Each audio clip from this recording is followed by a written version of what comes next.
Look, have mercy on me. What's up, everybody, and welcome back to this week's episode of On The Bluff. We're back in studio.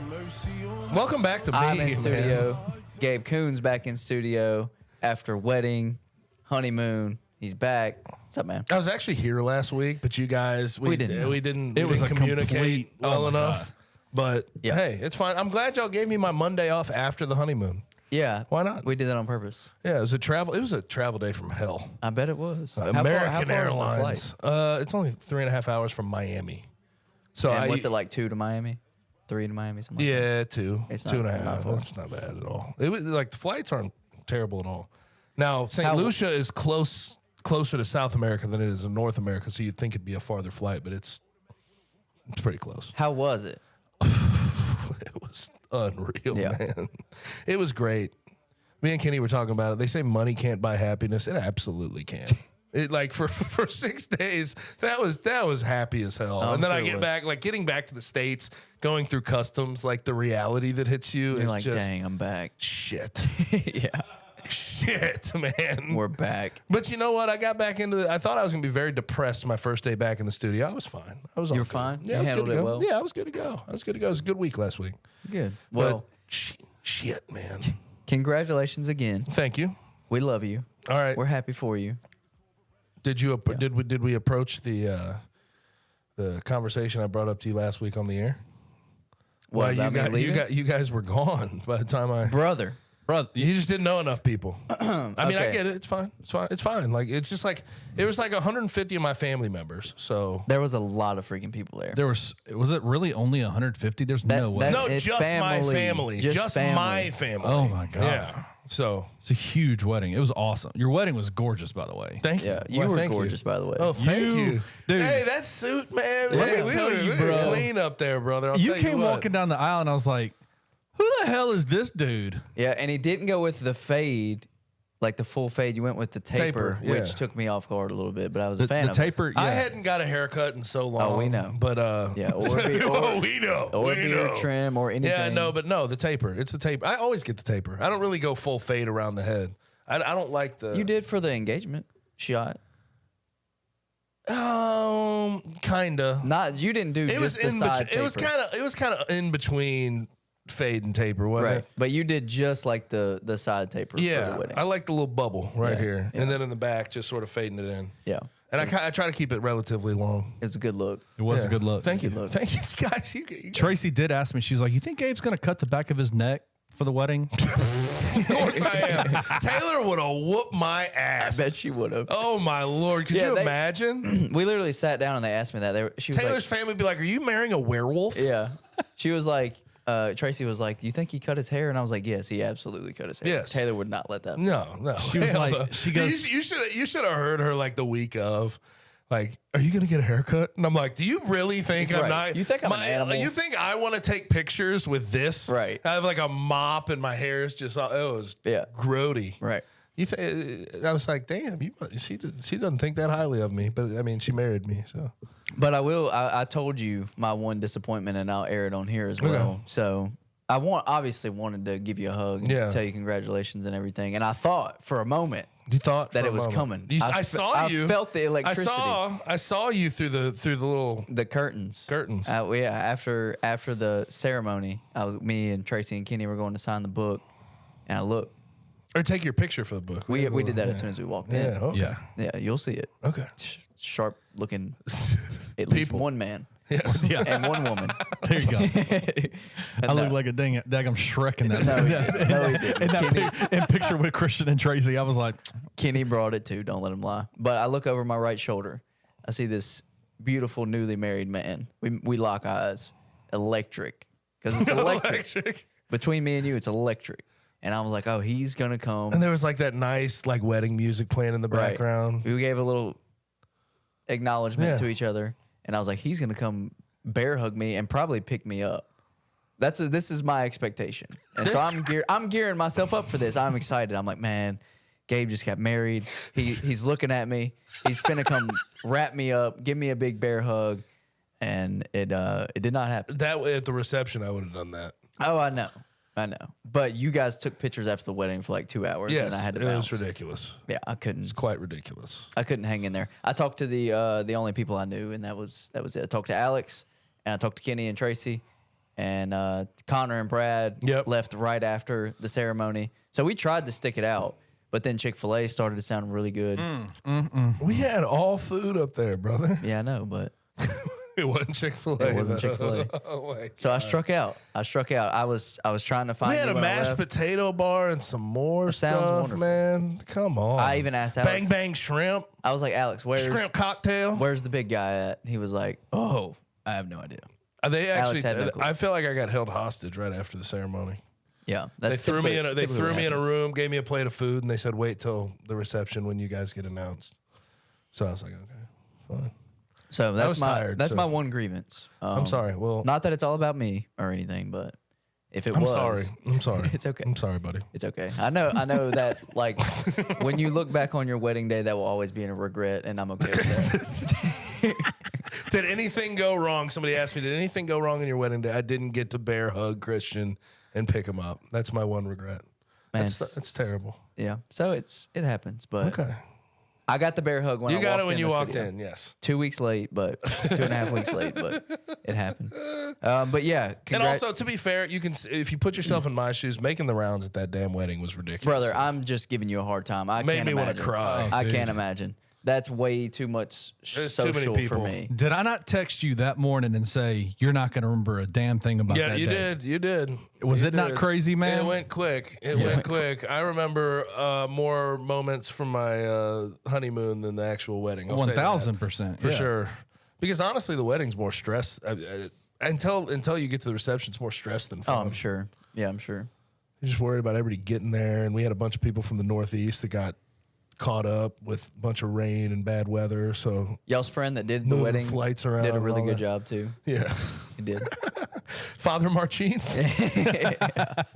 And by the way, just so we're clear, Father Marcin is he's a great guy. He's not a father. Well, he's going to be an actual father in real life. They're actually pregnant. Okay. Him and his wife Katie. So congrats to them on that. But he's just He's not sworn in by the he's a Catholic friend. Church type. father. He's a friend. He is a friend who is a doctor at Baptist East, and Right. we literally threw it on him. I mean, quite frankly, we threw it on him when we were drunk one night over at his house. Yeah. We just said, "Hey, you're doing it," and he's like, "Okay, all right." But tell you me said what he I was gotta like do. extremely nervous. And right? then, he was nervous. And then, like a couple weeks later, after we had thrown that on him when we were drinking at their house, he's like, "Wait, y'all seriously? I'm seriously doing this thing?" We're Yeah. like, "No, yeah, Oh, yeah, this is yeah." You real. agreed to it. Yeah. You agreed to it, brother. Yeah, but it was awesome. So congratulations again. Appreciate Glad it. y'all had fun. But time to get to business. Business. Time to get to business. Memphis had arguably their biggest game of the year this past I don't think weekend. arguably. That was. Yeah, I know. Yeah. I mean, sometimes you just try to soften the blow, but Yeah. we're not about to soften the blow at all. So, No, you know, yeah. whatever. Memphis against Tulane. Also, you guys will have to excuse me tonight. My voice is a little bit off, so I'm gonna try to keep it cool. You know what happens when my voice gets a little bit off? It cracks sometimes. I get it. 25-year-old man voice still cracks. Is what it is. Roll with it. Memphis plays Tulane. Starts out very similar to the Boise State game. They fall down 2 scores, 10-0. And then they go on a 21-0 run, 3 straight drives, 3 straight touchdowns, 2 to end the first half and 1 to open up the second half. It looks like Memphis could Rolling. roll. They could roll Tulane. Like, that's how good they looked. And then the wheels fell off. They didn't score another point. They end up losing 31-21. The issues that we've talked about all year, the keys, the biggest keys that we've laid out for this season to be successful, for them to win games, they failed. Yep. This offense can't find any consistency, and it is causing them to lose games. If the offense was more consistent, they would be undefeated right now. And then they give up untimely chunk plays Yes. on defense. Yes. And then as that game wore on, they couldn't get off the damn field on third down, which has been a strong point Right. this entire year. But the second half, they just couldn't get off the field. Just looking back, being in the stadium, 21-10, what is it, about 10 minutes left 10 in the third minutes quarter. left in the third quarter. I wish you could just capture that energy and put it in a bottle. Right. right? And I wish that like the game could have just ended right there, because the positive momentum, the feeling from everybody within that stadium was something I haven't seen since 2019, quite frankly. I believe it. And you see how close they are, but then you watch, halfway through that third quarter into the fourth quarter, and you see how far away they are as well. It just, all of that momentum dissipated. And when they were called on, players, coaches, whatever it is, to call plays, to make plays, they could not do it. And it's a microcosm of the last 2.5 years.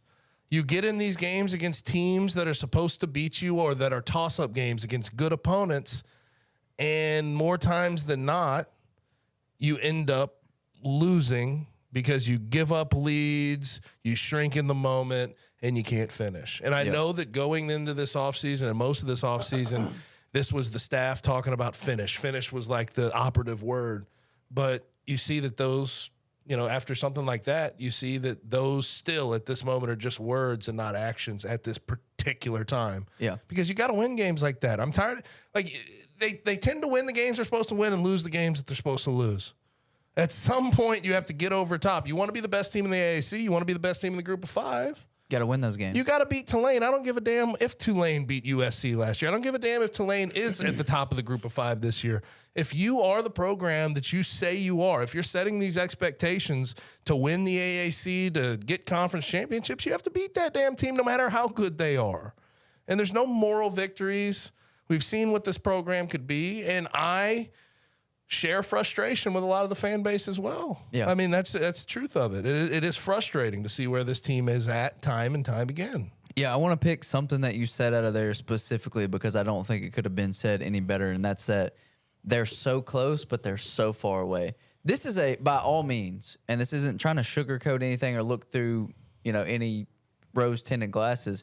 This is legitimately a good football team. It is. This is the best. It has the makings of a great football team. It does. Yes. Like, this team on their best day can beat anybody in the American Conference and win the American Conference Championship. I truthfully believe that. They are good. This is the best football team in the Ryan Silverfield era, I think, pretty undoubtedly. But the little things that you have to do to win the games, they just consistently, like you said, they're not able to do it. When you go up at home against the best team in the conference by 2 scores, 21-10, everything's in front of you. You have all the momentum. Seize it. Go. You're on a 21-0 run, and you falter in the biggest way possible. Yes, defensively, they allowed 3 touchdowns in the second half, and that's not good. But offensively, they didn't score another point after the 10-minute mark in the third quarter. We've talked about this all year.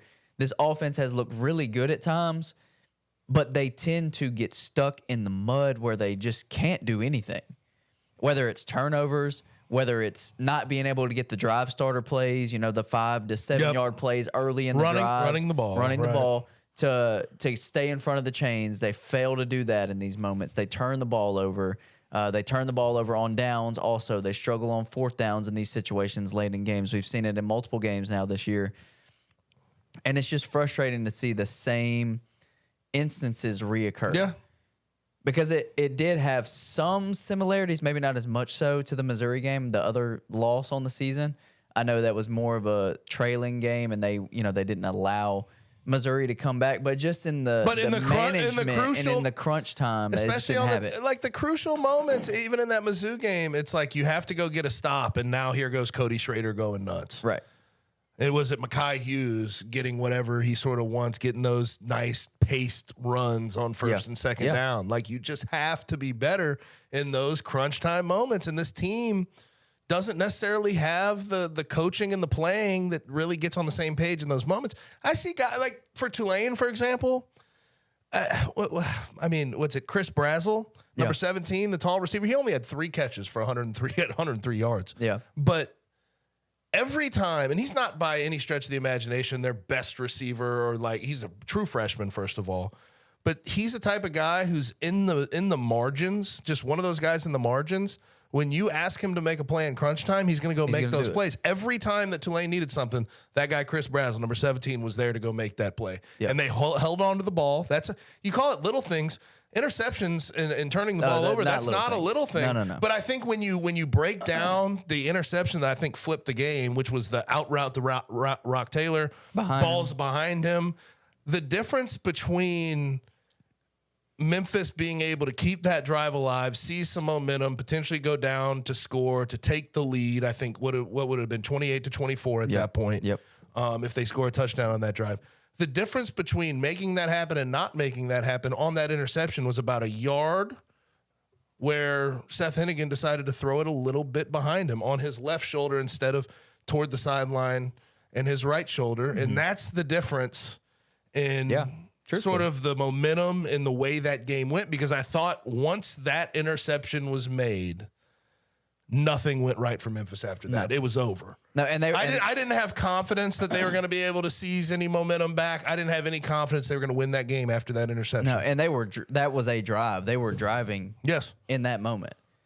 And it's just untimely. It's like everything negatively that this team does is so untimely. And I know that you can't necessarily have a good time for a turnover or stuff like that, but the interception in the first half. There's some that kill you. Let's be completely honest. Yes. There's never a good time for a turnover, but there are some moments in games that don't hurt you as much as others. That was as devastating of an open field turnover as you could have had in that moment. And he tiptoes the sideline. It's a great play. You give them that opportunity to make a great play, and then they seize all momentum for the rest of the game. Yeah, and that's the common theme. So it's frustrating. We've hinted around Seth Henigan a little bit. Let's talk about him, because it's been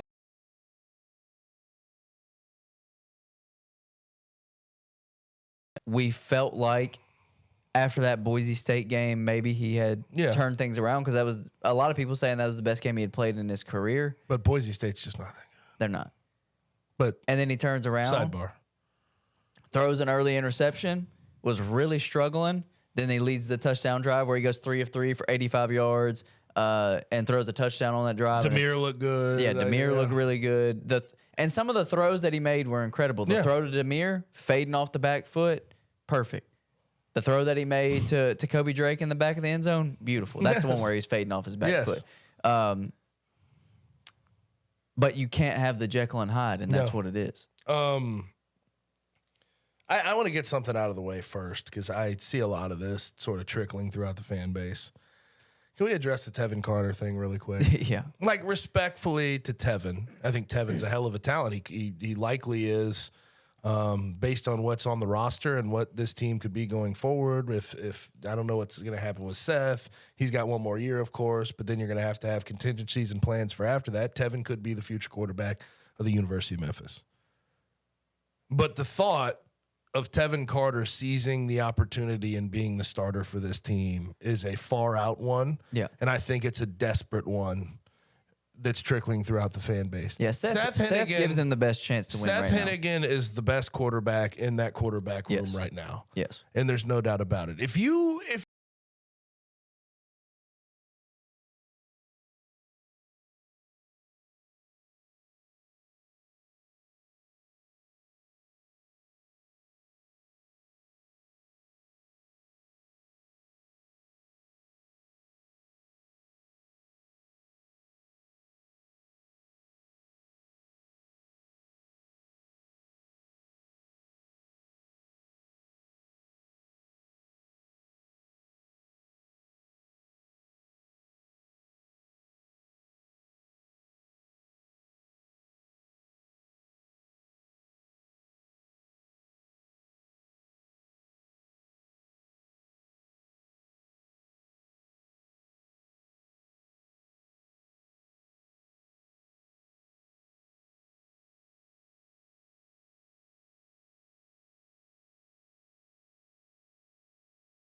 seen him play good ball, like against Boise State. And we've also seen him play turnover-prone ball, like against Tulane, Mizzou. So he's got to take it on his own shoulders, and I don't think that any of these excuses need to be there needs to be no validity to them, right? And I agree with the fact that Tim Cramsey and this offense can be more creative and more innovative. I'm fully there. I agree that the run game needs to be better, but we're on year 3 of him not having a run game, right. And now he's starting to put the ball in harm's way. It's on him more than anybody else. Yeah.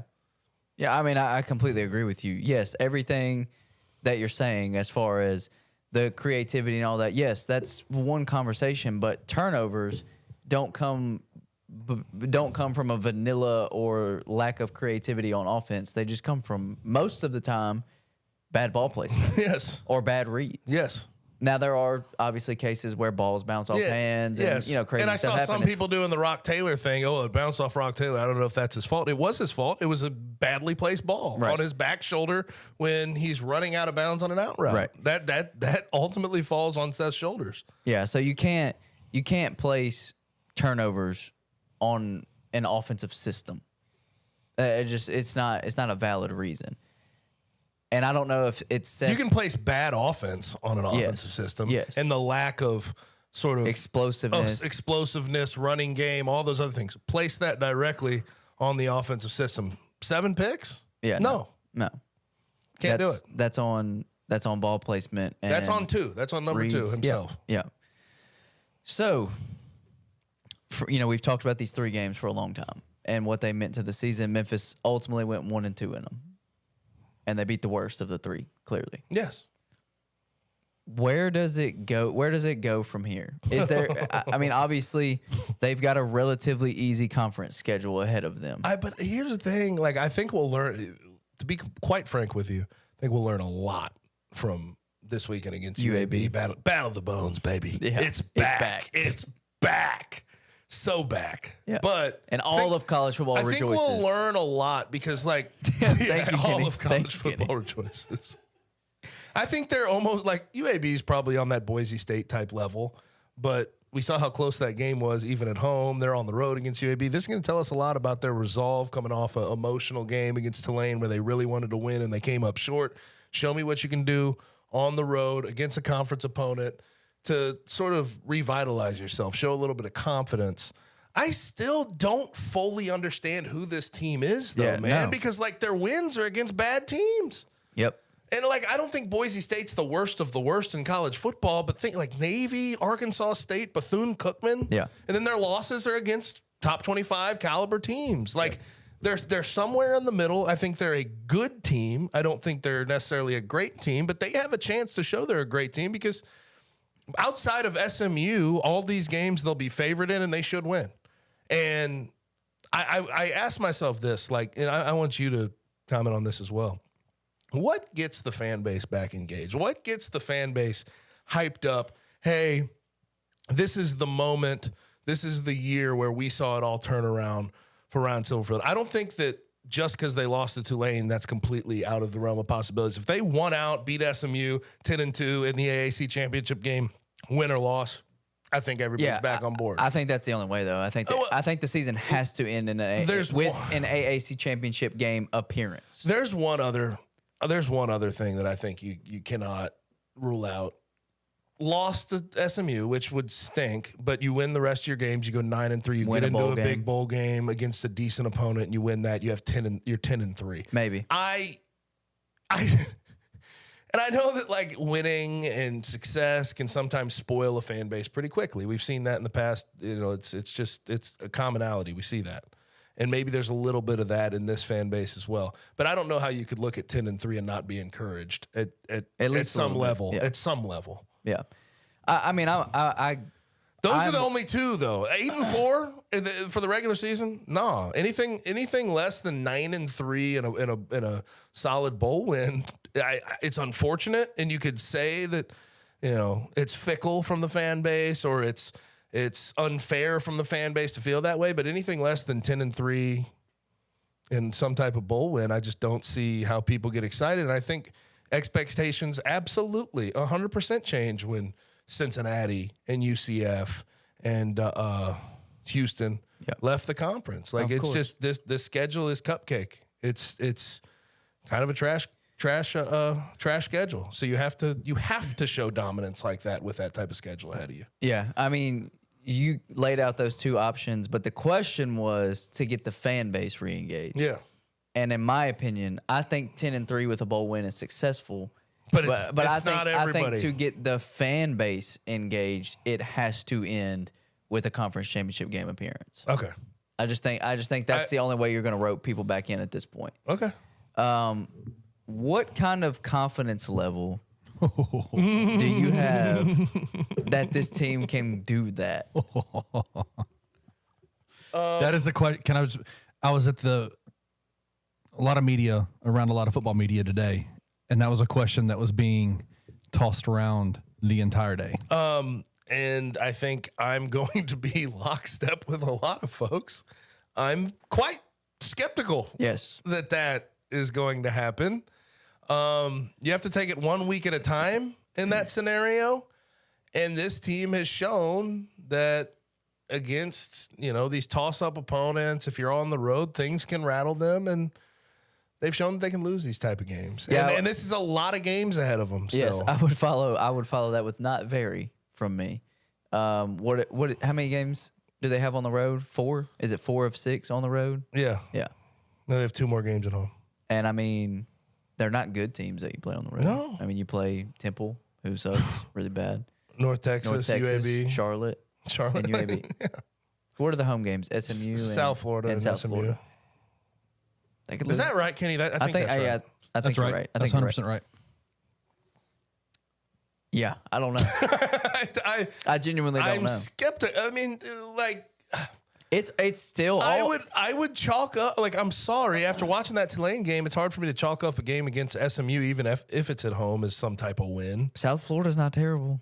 Yeah, They're terrible, but they're terrible for regular standards. yes, for regular standards. AAC standards They're are all right. different standards. But like, I mean, their their quarterback could give Memphis trouble. I'm very, very skeptical that they're going to be able to do that. In fact, I just don't think it's just not very likely, like you said. Yeah, It's I just agree. not. It's possible. It's on the table, but just from what we've seen, And let me bring this up. I think it was 2014, and I'll give the qualifier after.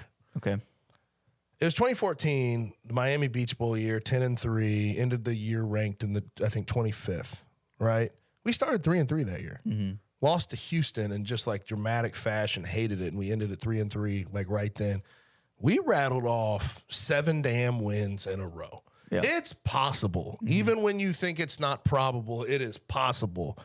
But I will say the resolve from that team coming from having lost as much as we did, the confidence we had from being 3-3 at that point in the season, I just don't know if it's the same mental makeup for this team that team had at that moment in 2014. Right. It's just a different style of Memphis football It is, yeah, and it player absolutely is. and where you're coming from. Like, there's a different edge, I think, that team had that this team doesn't necessarily have at this moment. Could they build that? Sure. But I'm going to have to see it.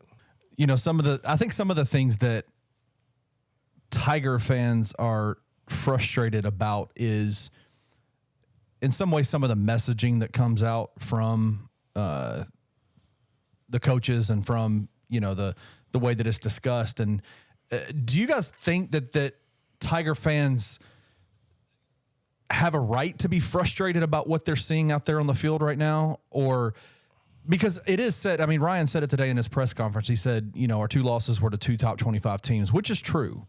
But what I think frustrates Memphis fans is that they showed in both of those games that they were at that level when they're playing at their best. And I think that it is one of those things where They like the sense is that he's insulating himself, right? Is that sort of the idea of what you're getting at? Yeah. yeah, Like sort of the sense. from a fan perspective. it's like, I mean, yeah. I mean, I could see that. I mean, this guy he's taking there's definitely pressure out there For sure. from the fan base. So like I can see where he may try to do that in a presser of some sort. But man, I think ultimately what would frustrate me, like if I'm being completely upfront and frank with you, It's about the sellability of this program and the hype around it. And I don't know if Ryan really possesses that like Mike did. I don't think anybody would argue. Right. Like even when there was an 8-6 year for Mike, like it just felt more exciting and fun, and you could sell what was going on, the players, everything else. Really quickly, do you think that was because of Mike Norvell versus Ryan Silverfield? And I'm not trying to turn this into that kind of thing. Let's but talk about do you it. think that was Mike's personality or the way that he portrayed himself in the front of the media or whatever versus the way that Ryan does it? Or do you think it was the style of football that was being played on the field? Because that's what I lean towards. I think there's a little bit of both, though. Then there could be, but think about. I guess my point too is like think of style. Think right? about how fun because that team was to watch. Offense, Yes, exactly. Up and down the field. But like also like if you're just looking at the personality difference and like being able to go sell a program, not using a bunch of whole coaching cliches when you're at the press mic. Like it's night and day, Right. quite frankly. Yeah, and yes, I think like I think that maybe when we have these conversations about tough times in Tiger football, like Mike Norvell insulated himself from that in a lot of ways because of how personable he seemed in front of the media. And I don't know if Ryan has done himself that type of service. That's what I mean. Yeah, I'm with you. You get what I mean there. Yeah. Yes, it's a lot about style. And like you can sell Riley Ferguson throwing 70-yard bombs over top to Anthony Miller any day. And losing to a top 15 UCF team. Like there's just a lot of different optics. Like that's fine. But when you have these type of middling results and on the front end you haven't bought yourself that grace from the media and fans with your personality, I think it's accentuated. Agreed. I agree. Yes. No, I'm with you on that. I was just curious on your thoughts on it. It's more abstract, right? Yeah, oh, absolutely. But it's interesting to think about. It really is. Yeah. I mean, Mike used to have like Jeff Calkins up there calling plays. Yeah. He used to go all out and be very friendly. He'd have open practices. He's Ryan hasn't necessarily done that. He hadn't opened the doors to all the media. He does I still think he's a good guy. Oh yeah. And he does his press availability and does it whatever he's asked to, but it's just not. There's different coaches. It's just different personalities. They're very different people. But I do think that there is something to be said about Mike getting more grace in those moments because of the way that he portrayed himself in front of the camera. I agree. Yeah, I agree. We are in front of the camera. Yes, we Gabe are. Kuhn, but there is one person that is not in front of the camera. That's one Kenny Stubblefield. We wish he was on camera. Can't get him. From day one, we tried to have him set up a camera back there in his producer studio. He won't do it. He's got a hell of a beard. It's always trimmed up really well. And he is sharp right now. Yeah, okay. He's got it lined up. He is fresh right now. You Damn, guys it looked like he had a straight razor. He on did. It too. Yeah, he did. He probably because it's probably exactly what happened at the barbershop. But Kenny, not on camera, behind the camera, but he does behind the scenes do some wonderful things, including come up with the hot three. So, quick break. You can hear from all of our other shows, see what we're doing at Bluff City Media, and on the other side, we will get the hot three.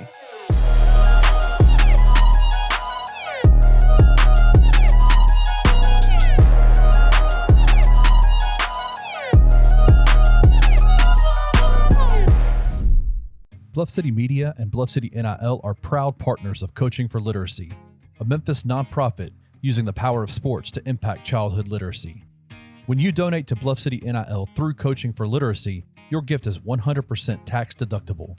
This partnership is a win-win-win. Tiger student athletes win in the NIL landscape. Coaching for Literacy wins by engaging Tiger student athletes in this monumental cause. And most importantly, elementary students in Memphis receive support to become strong readers. To donate today, visit coachingforliteracy.org/bluff-city. But looking back on it, I think Seth has to be better. I think play calling needs to be better. I think that At times, sure. It a lot feels of it like is RPO, so it looks one way. it looks like we're just handing it off that. left and right. But that's not really what it is. The offense can't get into any sort of like they go through these periods where they look great, they're moving the ball, they can put points up, and then they just like 3 and out or 4 plays, 10 yards, and have to punt. Like That was kind of surprising. Rock looks like what we've hoped he would look like. Yeah, And he and Blake need to be your offense moving forward. I am going to disagree there. Only because we have more weapons. Where's Who? Blake Humsey? Where's Demir? It feels like the offense has been handcuffed. Stop using the run to try to set Yes. up the pass. It can be, you can flip that. You Throw the can- ball down the field and yes. it'll open the run up. Spread it, open it up, spread the ball around. That will open up the box. Let Blake be Blake. Tune in to Tigers Untapped with TJ Willis and Trey Lasley every Wednesday at 3 p.m. on the Bluff City Media YouTube channel. I am highly upset, man. Oh, man. ESPN, you dastardly dogs you. Last week had us feeling good. They picked the Grizzlies to be first in the West with about 48.5 wins. And what a difference a few days makes. What a difference. You put out your list of the top 100 players in the NBA. Desmond Bain jumps in at 61. Jaren Jackson Jr. comes in at number 31. Jaren's top 25 to me, but if you, all right, whatever. I think that's a little slight to Jaren. Desmond Bain's is disgusting, in my opinion. Then we get Ja Morant, All-NBA player, two-time All-Star, one of the most dynamic offensively players in the NBA, Ja Morant. That guy was number 35 on their list, Kenny Stubblefield. The same people that said the Grizzlies will be the first team in the West, they're going to get that done with just some regular dudes. Tune in to The Anthony Sane Show Wednesdays and Fridays at 12 p.m. weekly on the Bluff City Media YouTube channel. He is absolute monster. He's going to give us one of the worst defenses in the league. They allow 28 points per game. And he's got 3 games of over 150 yards this year and a game with over 200 yards. Like, we were talking about guys, he has a 100-yard game. That's awesome. There are so many guys that don't even get to 100 yards a whole season, much less do it over 150 in 3 games out of the 5 already in 1 year, and have a game with over 200 yards is crazy for me. And Tyreek Hill is still $9,400. I think it's high. Don't get me wrong, but there are higher. There are people that are slated higher than him, priced higher than Tyreek Hill as a wide receiver this week. Believe it or not. Tune into Bluff City Bets presented by Zen Sports with Mark King and Daniel Greer every Tuesday and Friday afternoon at 3 p.m. on the Bluff City Media YouTube network.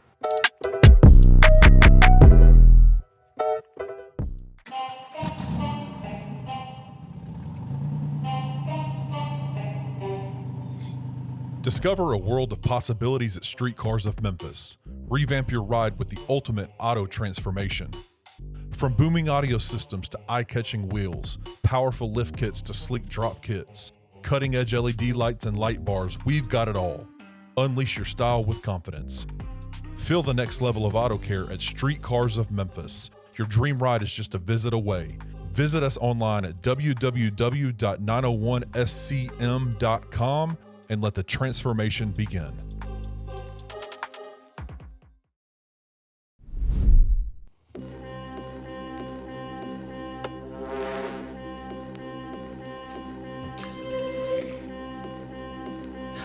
That was free.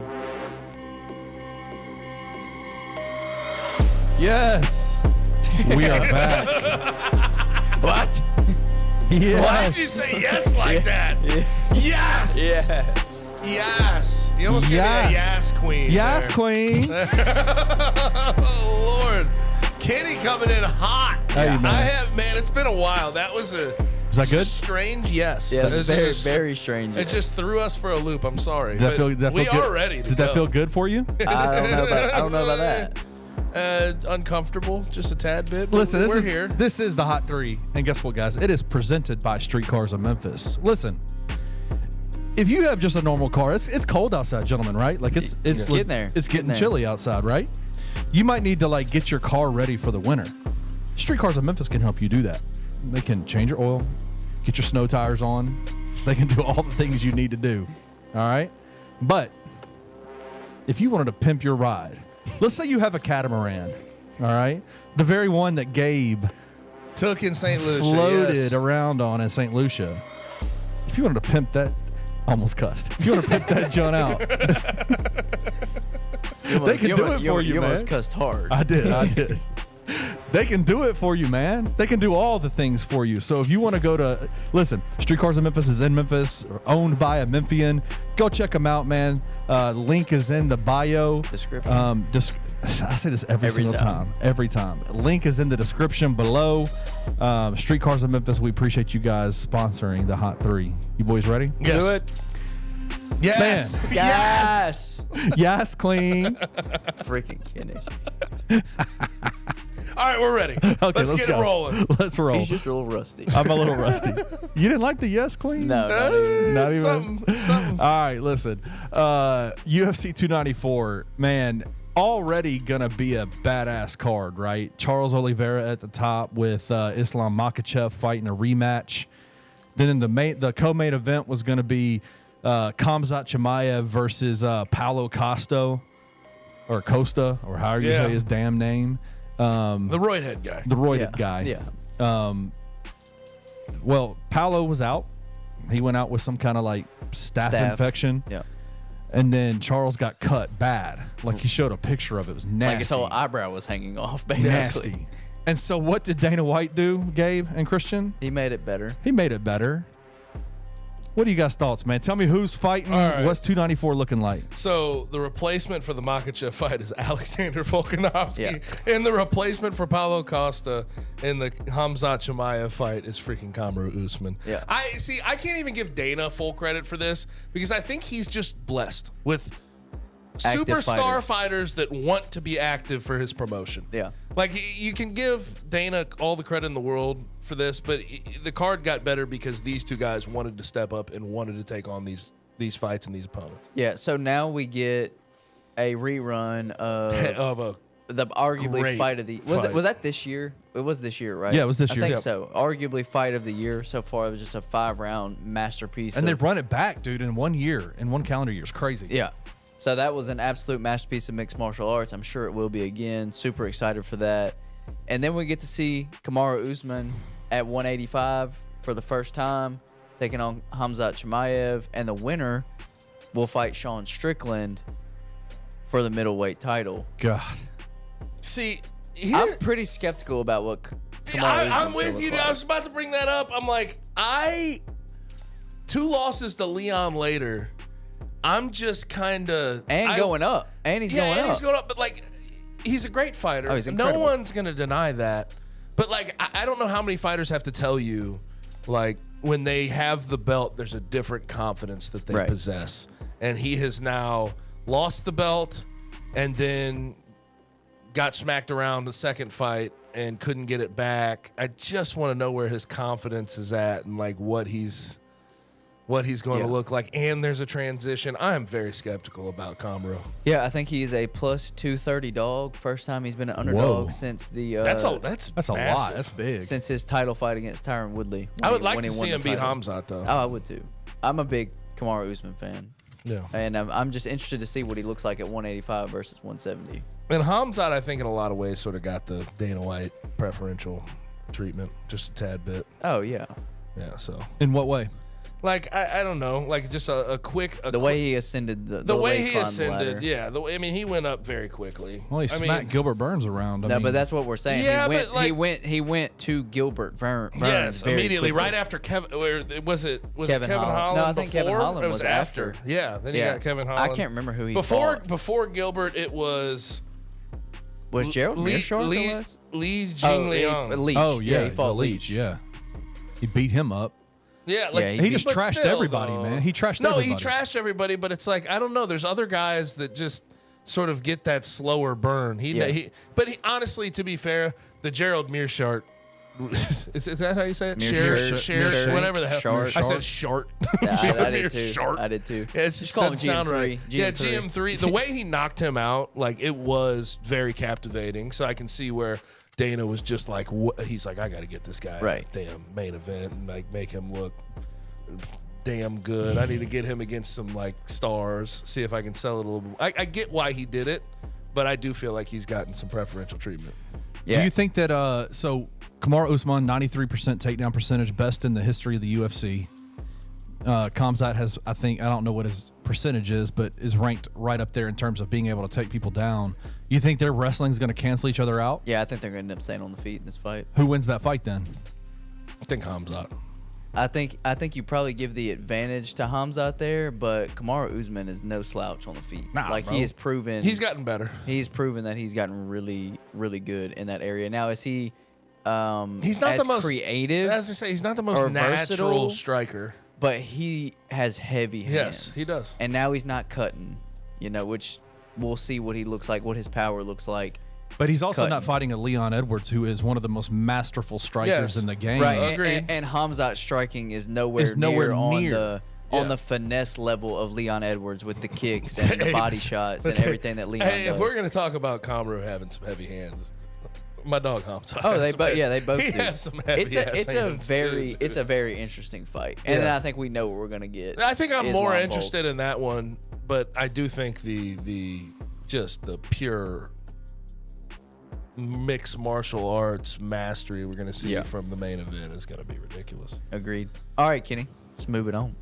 Oh, y'all don't want to talk about Islam very much? Oh, man. I Okay. mean, no, I We just can't- we can't. like all I can really say is I'm excited to watch that fight. Yeah. And may the best damn man win. I hope Volk wins. I'm a big Volk fan. Me too. And I respect his game like I don't respect a lot of people in the UFC, okay? But I kind of toss up for me right this second. I I've agree. seen them fight each other. And it was razor and it was a thin. damn brawl. Yeah.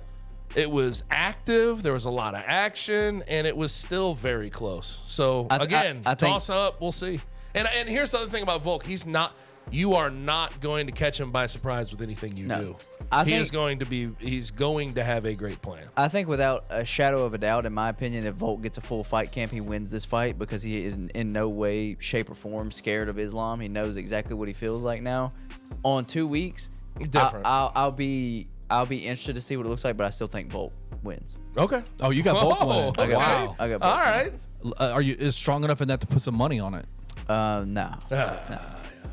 That's tough. Soft. Islam is tough, man. All right, let's go to number 2. College football week. Hey, hold up, real quick. I threw money on a first touchdown score with Michael Gallup. So did I. I'm the least soft person. So did I. Well, and I told you to do it. So you're just trailing. You're a follower, maybe not a leader. That's Okay. what it is. Carry it on. All right, boys, let's move on to number 2. College football week number 7 happened. Lots of really fun games we can talk about. We can probably stick in the Pac-12 if we wanted to for this entire conversation. 2 really main games that I wanted to talk about. Number 1, man, we saw, I think, the game of the year, environment of the year. Just, it looked so dope on TV, the Washington-Oregon game. The play on the field was crazy. Yep. And then obviously we got the Stanford and Colorado game just, I think, kind of broke the internet on Saturday night. So what are y'all's thoughts on that? Starting with Washington and Oregon. Washington is unbelievable offensively. Michael Penix, leader for the Heisman right this second, 304 yards, 4 TDs. They didn't even have game-winning Jalen McMillan, drive. right? Didn't have Jalen McMillan Yeah. in that game. I think they thought he was going to return. He didn't return. Right. But like when you just look at that team offensively, they've got it all. They've got what you need. They have a decent enough O-line to keep Michael Penix upright. They can run the ball at least a tad bit, although they don't even really need to. No, they don't. Roma Dunze is unbelievable. When Jalen Jalen Polk, McMillan Jalen comes back, McMillan. Jalen Polk's unbelievable. They are loaded there, and they're good enough defensively. That's what that Right. game showed me. They are good enough defensively To make compete timely with, stops. and to compete with anyone Yeah. seemingly in the country. Is Michael Penix the best deep ball thrower in the country? I think so, yeah. I agree. Yeah. It's so pretty. Did y'all expect this from him? I mean, like, he was good in Indiana, right? Like, Well, but also like when you start to put it in. he was incredible last year. Well, yeah, he was great last year, but like I think you're talking about even before he got to Washington, like Right. when he came over with Kalen DeBoer and like that whole thing. Like, Yeah. no, I didn't necessarily expect it, but like when you have hindsight on it and you look at that Indiana program without him, holy hell, they're Right. terrible. Yeah, no, he had some. They can't figure it out. He made them super competitive. Right, he made them much better, and he wasn't like a star at Indiana, but you could see that he made them Dude, competitive. they were a top 15 team Yeah, in no, the I- COVID year. Like that yeah. is he's different. yeah, he's no, different. He's really good. But no, his deep ball's great. Can I say this? Maybe you could talk about his offense being like very quarterback friendly. I think there's a lot of quarterbacks in the Pac-12 that have quarterback friendly offenses. Yeah. Caleb Williams being sort of at the top of that list. Bo Nix as well. Right. Dude from UTSA went over there, and we saw what he did with Frank Harris. Yeah, But why is he being docked for it in like NFL draft circles? Like I see like second, third round for him. I'm like, what about him does not tell you like he's 6'3", decent legs, decent athleticism? Maybe you can talk about the injury history. It's Hendon Hooker 2.0. Okay, maybe. It's the age, it's the injury, it's the quarterback friendly. It is literally the three things. It's the same exact thing. Same okay, exact thing. yeah. He's got a pretty deep ball, but his throwing motion is not pleasing. I don't know. Here's the thing with left-hand quarterbacks. It always and if you looks watch strange. this, if you flip the screen, I've seen people do this with Tua. with Tua, yeah. If you flip the screen, you would say, "Oh, that just looks like a normal Yes, quarterback." it's throw. the lefties. It's all about the trajectory and the angle that I you can love see on watching TV. lefty quarterbacks throw a deep ball, though. That's why I'm a lefty. This is a slinger. Yeah. Yeah, but no, he's When I see left-hand quarterbacks throw the ball, I'm like, that's really what I look like throwing a football. So far this year, though, he has been the best deep ball thrower in college football. Agreed. It's money. Who's got a better deep ball, Christian Fowler or Michael Penix? That's It's actually tight. very damn close. It's I tight. think I'd lean Christian Fowler. I mean, damn. We were out in the parking lot last time I was here, Yeah, and I'll boy. tell you what, Gabe was impressed. We had a kid's ball, okay, so he had to adjust himself, and I mean, those Nerf balls that whistle. dropped it. Yeah, but I'll.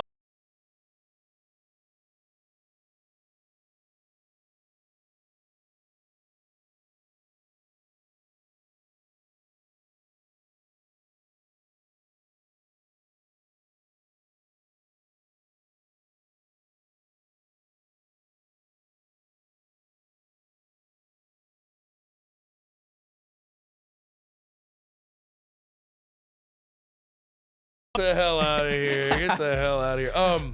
But the other part of that game on the Washington Oregon front, I thought Dan Lanning mismanaged that game. Of course. Yeah. But I don't hold it against coaches as much when you are making bad decisions but trusting the players on the field. Right. And he trusts his offense to a fault. Yep. He had 2 4th and goal turnover on downs because his offense didn't put it in. That would have helped, by the way. If you just take those 3, you would have won. I mean, theoretically, would have won the game, 6-point swing.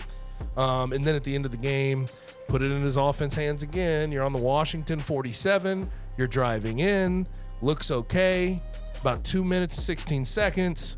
You go for it on 4th and 3. Scary dude on the other You side. miss it.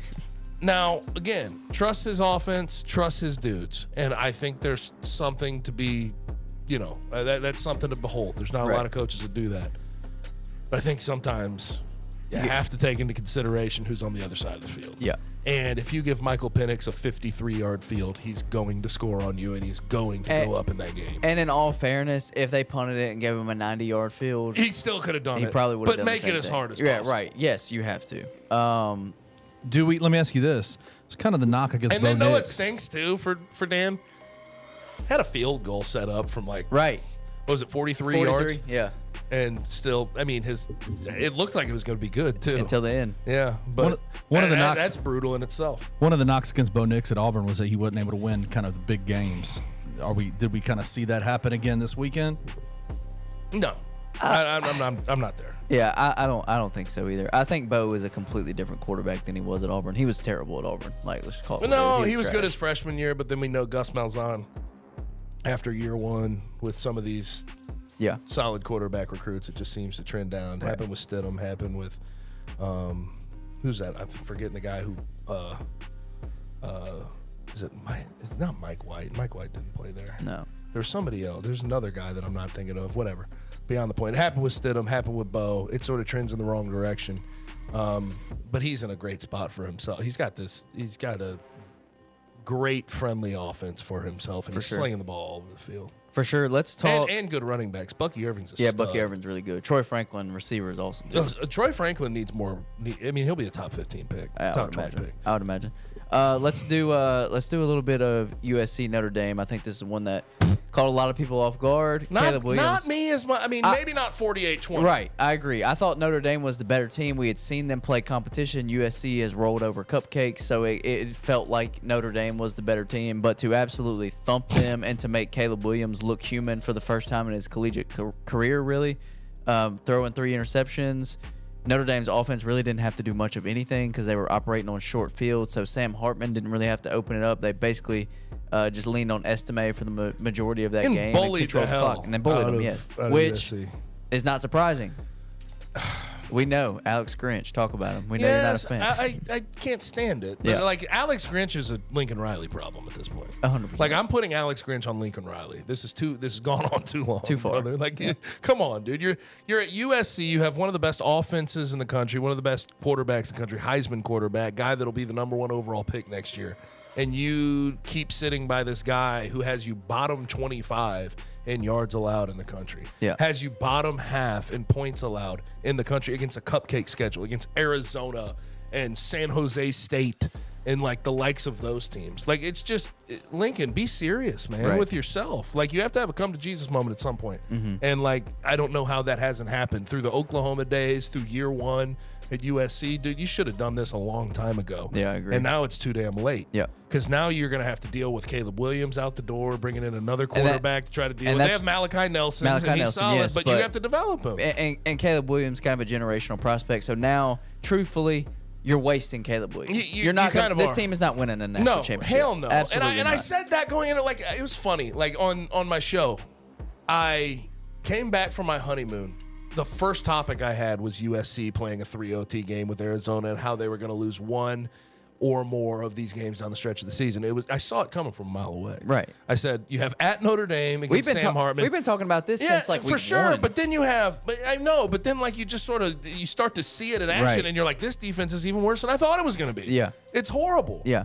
But then you had Notre Dame. You're going to have Washington, Oregon, UCLA, all on the schedule. Yeah. And it's like you have to do something. You get. I'm tired. Because I think there was for a while when he was at Oklahoma, there was, Lincoln Riley's just standing by his guy. This is an Alex Grinch problem, not a Lincoln Riley problem at this moment. It's gone way too far. It's gone to the point where Alex Grinch is a Lincoln Riley issue. Yes. It is a big problem with the trajectory of where his career needs to go, where USC needs to go. Yeah. Now, I wonder, I've gotten posed this. Lincoln Riley, NFL, do you think he'll, I wonder how long he'll be at USC because I know that NFL will come calling for him. Like the NFL has called on him Yeah. before. He's an innovator. He's I different. wonder. I just wonder, man. I'm curious. See how this all ends up. You think he would take Alex Grinch to be his defensive coordinator? No way. The man's gonna roll out a 3-3-5 in Yeah. the NFL and Yeah. get gashed. Absolutely. But no, dude. I find it's a big turnoff, man. It's like this USC team is so fun. We've talked about this though on the show before I left. I'm tired. The Caleb Williams hype. I hope it dissipates a tad bit with the 3 interception game, although it's not all his fault by Right. any stretch of the imagination. Didn't stay upright, didn't have a run game. But it's just ridiculous, man. Like the amount of people saying he's on Patrick Mahomes' level. Is Yeah, no. like, would you calm your ass down? Yeah. He's Like awesome. they talk about him like he is God himself. Yeah, he's awesome. He's great. And he does incredible things Yes. that really we haven't seen many collegiate quarterbacks do. Just from platforms and trajectories that he throws the ball and stuff. Sure. But we've talked about this. Pump the I brakes. feel like everybody calm the hell. Like the thought of him just going into whoever picks him first overall, like if say it's the Bears, like you think he's going to the Bears and he's just going to immediately turn that franchise's fortunes around? No, that's No. not how this thing works. No. It's just not. Even Caleb Williams needs a good situation to get dropped into in the NFL. 100%. So somebody on an NFL broadcast, or maybe it was a USC broadcast, said that Caleb Williams would make 13 teams better in the NFL right now. Like if he were to take off the USC uniform and put on an NFL uniform, that 13 teams in the NFL would be better. You disregard that? Tell Like, me who the 13 teams are, and Yeah. maybe I could come around. I But think there are I just plenty. think ultimately what that goes down to is I just think there's just a ridiculous hype train around him right now. Yeah. Like it's I do think there are teams that he clearly why makes can't he better today, Yes. though. Why can't he just be great and not Patrick Mahomes, Right. Lamar I agree Jackson, with Josh that. Allen? I agree with Like that. why can't he just be Caleb Williams? But you tell me he played for the Atlanta Falcons, they wouldn't be a playoff caliber team. They'd be good. Like I'm not hating on the kid. I just think it's kind of ridiculous. I mean, like people, I heard somebody on ESPN compare his off-platform playmaking ability to Patrick Mahomes right now, and I'm like, No. Patrick Mahomes is the best we've ever seen make plays off platform. Yeah. It's not close. No. And you're gonna just immediately throw him into that realm. That is just that's lunacy. You Agreed. can't do that. All right. Let's talk a little bit of NFL and get out of here. All right, listen, guys. The 1972 Miami Dolphins are rejoicing because Is this Chris Berman? Yeah, I think it is. they're rolling, bumbling, and stumbling. And I can't do that right now. I know my voice will crack if I do that right now. I very almost did that. so the 72 Dolphins, undefeated. There is now no undefeated teams in the NFL. The Philadelphia Eagles dropped a stunner. And Who else lost? San Oh, the Francisco. San Francisco 49ers lost. What do you guys' thoughts?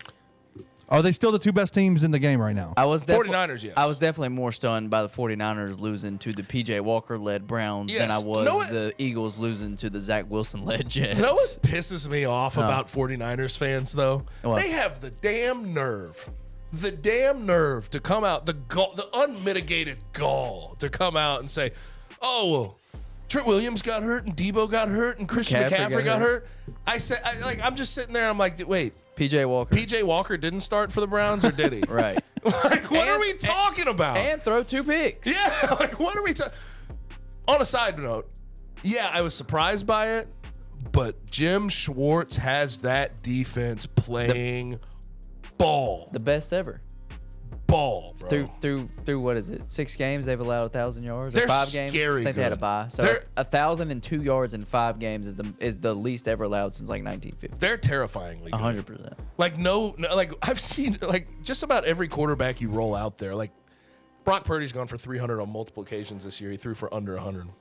He was over 100. Slightly over 100. Yeah, on the last drive. Yeah, that's what I was On going the to say. last Last drive he went over 100. Yeah. But like they have these guys throwing for under 150 every single game. But you look around that defense and you got obviously starts with Myles Garrett, Zadarius Smith, Yes. Dalvin Tomlinson, Jeremiah Wusa-Kormoa, Denzel Ward. But then Denzel, Greg yeah, like the Newsome back end. Greg Newsom's is playing real ball too. Right. Yeah, Greg Newsom's playing ball for sure. Martin Emerson on the outside Yes. as well. I think they're really The using other- Greg Newsome in the slot. Martin Emerson's he's before Emmanuel Forbes, the guy from Mississippi State, the year before. Yes. Yeah, they just have dudes that are finally coming into their own. And quite frankly, it's Jim Schwartz. Yes. Jim Schwartz has finally got them rolling and Long- letting them all go cook. Yes. Like letting Myles Garrett, giving him the freedom to rush Just a do his center thing. on 3rd down. Yes.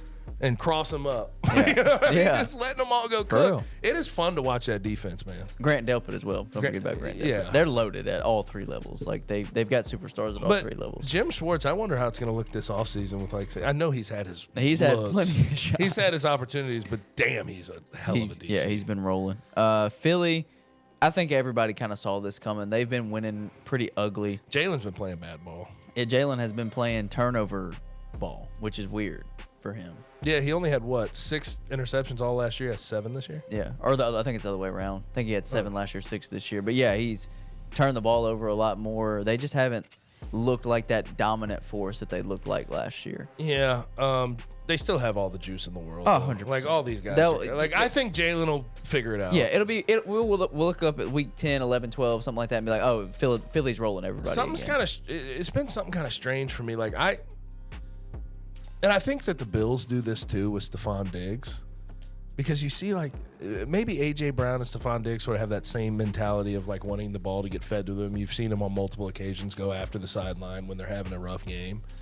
But I feel like the Eagles are force-feeding A.J. Brown a little too much. Now, he's had 4 straight games where he's gone over 135. He's been, like, really good. Yeah. And he's been taking advantage of opportunities. But, like, get Devontae Smith involved. Get Dallas. Devontae and Dallas had more targets than him on Sunday. But get Dallas Goedert involved. Start getting all these guys a little bit more Yeah, involved. they both out-targeted A.J. Brown on Sunday. Devontae Okay. and Dallas Goedert did. And we saw them 2 weeks ago try to get Dallas Goedert involved. I think he had, like, 10 catches as well. They're just throwing the ball a lot. I mean, DeAndre Swift had, I think, 6 catches yesterday. Yeah. Which they didn't throw the ball. He's to been running running the backs. hell out of the ball They this didn't year, throw though. the ball to running backs last year. Jalen Hurts had the least amount of targets to running backs, and now you've got DeAndre Swift getting like 5 or 6 catches a game. So I don't know. They've obviously what's their offense coordinator's name? Something Johnson, I think. It's a brand new guy. Yes. You're thinking of Ben Johnson. No, with it's not the, Ben Johnson. That's You know, Detroit. that's what I'm saying. I thought you were thinking. Is it Johnson? It might be. I'm not sure. Eagles OC. I got this. Obviously, Come on. they Shane Brian Steichen. Johnson. Brian Johnson. I Yeah. think there's something with that though. Shane Steichen really had that team rolling. Absolutely. And you see what he's doing. Yeah. In Indianapolis with nothing. Yeah. And it's Well, with impressive. Anthony Richardson hurt for probably the rest of the year. Right. And still, they've been impressive this year with They've been a surprise. with a very lack of talent that they have. Yeah, but I don't know. I just that there's something amiss with that offense. I think it has to do with Jalen Hurts up front. I do too. Like that's sort of what it is. I do too. But I don't have any doubts that Jalen Hurts will figure it I out don't as either. he goes along. It's Jalen He's Hurts. just He's done it too many times to be like, oh, he Yeah, can't do it. That's what I'm saying. And I doubted him when he came into the NFL. I'm like, Yeah. I don't know if this guy will ever develop into a starter. But year after year, he adds to his bag and figures it the hell out. Yeah. Makes himself an MVP candidate. So I think they'll come out of their rut relatively soon. But I never thought that 49ers and Eagles go into Sunday against PJ Walker and Zach Wilson, and they both come out with It's wild. the undefeateds get beat by PJ Walker and Zach Wilson. And the Bills almost lost to the Tyrod Taylor led Giants on Sunday night. Very well should have. That was a hold. It bad was a hold. hold, but here's the thing: I don't think they're going to call that twice in a row down there. I get it. Yes, but it was worse than the bad. first It was one. worse than the first It one. was worse than the first. And dude, the Bills they have to do some. I said this after last year when they got their ass kicked by the Bengals in the playoffs. Yeah. Do some soul searching, man. The Giants are the Aldi brand of what bothers them. Yeah. And they still bothered the hell out of them. A defense that'll hit you in the mouth, an offense that's going to try to run the ball. Yeah. And they struggled with a terrible version of what bothers them. Yeah. They have to beef up and do something here relatively soon. And I think it's weird because Josh Allen actually, it's kind of quietly, weirdly enough, he's been playing really good MVP caliber ball. He's been playing good ball. So we'll see what happens. They're just Jekyll and Hyde, man. Yeah. They're up and down. You never know what version you're going to They're get. lucky as hell they got out with a win, though. Yeah, they definitely are. We got anything else NFL this weekend you want to hit, or you feel good about where we're at? I'm ready to see the end of this Cowboys Chargers game, the hot take bowl. It's probably going to be The hot take bowl with Justin Herbert and